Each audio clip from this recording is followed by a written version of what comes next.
우리를 말씀으로 만나게 하신 아버지 하나님, 주님의 선한 계획 가운데 이 땅에서의 우리의 길들을 발견하게 하여 주시옵소서. 빌립보서의 말씀을 살필 때에 주께서 어떠한 모습을 우리에게 원하시고 어떠한 삶을 살아가기를 원하시는지 우리로 깨닫게 하여 주시옵소서. 나의 소원이 아닌 주님의 소원이 우리의 마음에 이 시간 닿기를 원합니다.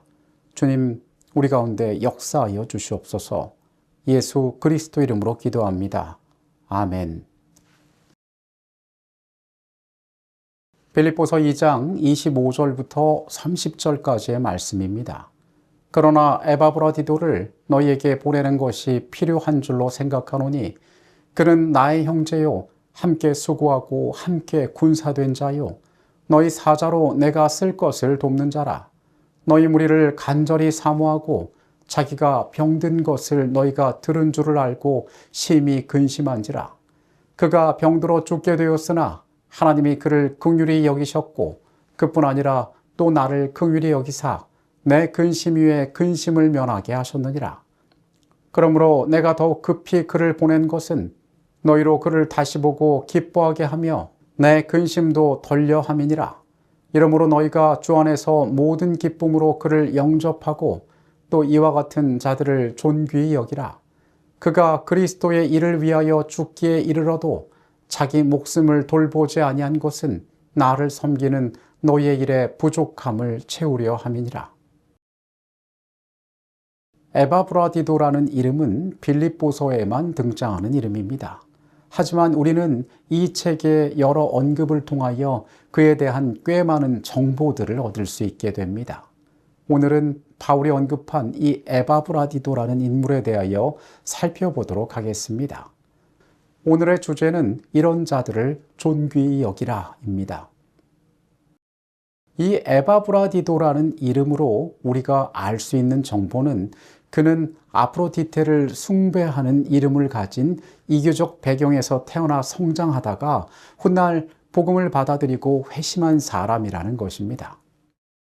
그를 바울이 동역자라고 부른 것은 그가 사역에 함께하였으며 이 빌립보에서 바울과 함께 교회를 섬겼음을 보여주는 말입니다.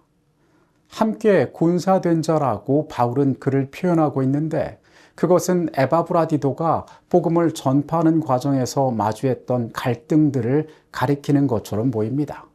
이 문제 때문에 그는 목숨마저 걸었을 정도였다고 빌립보서에서 바울은 이야기하고 있습니다. 빌립보 교회가 파송한 사자였던 에바브라디도는 감옥에 있는 바울을 섬기고 그의 여러 필요들을 돌보기 위해서 왔던 자였습니다.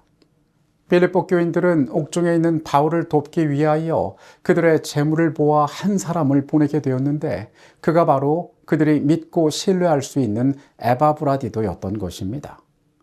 바울에게 보내진 빌립보 교회의 도움은 매우 유용한 것이었습니다. 당시 로마의 죄수들은 그들의 생활에 모든 필요한 것들을 개인이 준비해야만 했습니다. 그런데 가족과 친구에 의지해야 하는 이 상황 가운데 빌립보 교회가 물질로 그들을 도운 것은 에바브라디도를 보내서 그를 봉양한 것은 그에게 매우 중요한 도움이 되었습니다. 이 빌립보 교회가 에바브라디도를 보내서 바울의 옥바라지를 했던 것입니다. 우리가 디모데후서의 말씀을 살펴보면 로마에서의 두 번째 투옥이 끝나갈 무렵 바울은 디모데에게 겨울 전에 너는 어서 오라라고 부탁하는 장면이 나옵니다. 그리고 이 과정에서 드로아에 두고 온 겉옷을 가져오라고 당부하는 내용이 있습니다. 분명히 감옥은 좋지 않은 환경이었을 것입니다.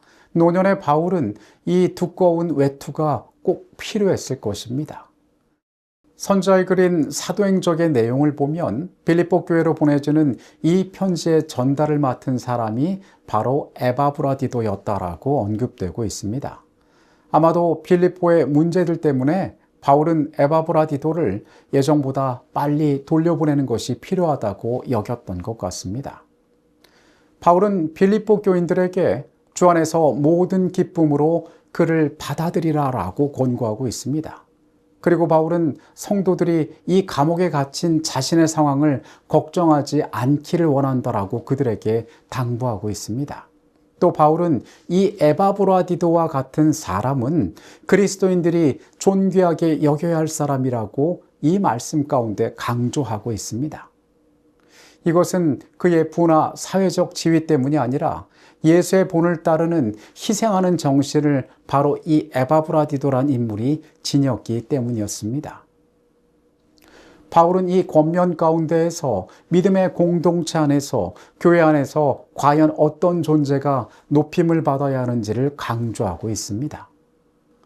이 존중이란 단어는 헬라어로 엔티모스라는 단어가 쓰였는데 신약 성경에서 이 단어는 여러 번 사용된 적이 있습니다. 복음서의 말씀 가운데 백부장의 사랑하는 종을 위하여 그는 예수께 낫기를 정합니다. 그리고 누가복음 14장은 잔치자리에 존귀하게 청함을 받은 자들이 있었다라고 언급합니다. 그리고 베드로전서는 예수께서 보배로운 존귀한 산돌이신 예수님임을 묘사하고 있습니다. 이때에 바로 이 동일한 존귀라는 말이 쓰였습니다. 에바브라디도에게도 이와 같은 존귀하다라는 단어가 언급된 것은 그가 믿음 가운데 참으로 신실한 사람이었음을 의미하는 것입니다.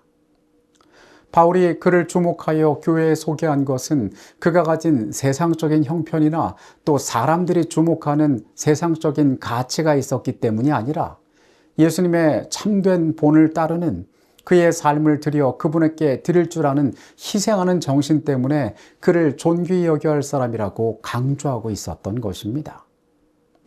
빌립보 교회는 바울이 그는 나의 형제요 함께 수고하고 함께 군사된 자요 너희 사자로 나의 쓸 것을 돕는 자라고 말한 에바브라디도를 통하여 바울에게 선물을 보내었다. 로마에 있는 동안에 에바브라디도는 병들어 죽게 되었으나 하나님이 저를 긍휼히 여기셨고 저뿐 아니라 또 나를 긍휼히 여기사 내 근심 위에 근심을 면하게 하셨다고 바울은 편지하였다. 우리는 에바브라디도에 대하여 대단히 제한된 정보만을 그것도 빌립보서의 말씀에서 보게 됩니다. 그러나 우리는 그가 태어나서 성장한 환경과 관계없이 예수 그리스도를 개인의 구주로 영접하고 이전과는 다른 삶을 살았음을 알게 됩니다. 그가 복음에 협력하는 자요 사람들에게 믿음 안에서 신뢰를 얻은 자였음을 봅니다. 그는 그리스도를 위하여 희생하기를 두려워하지 않는 자였음을 또한 우리는 말씀 가운데 바라봅니다. 바울은 이런 자를 존귀히 여기라라고 이야기합니다. 오늘 우리 안에 어떠한 것들을 하늘이 존귀히 여기는지 우리는 발견해야 합니다.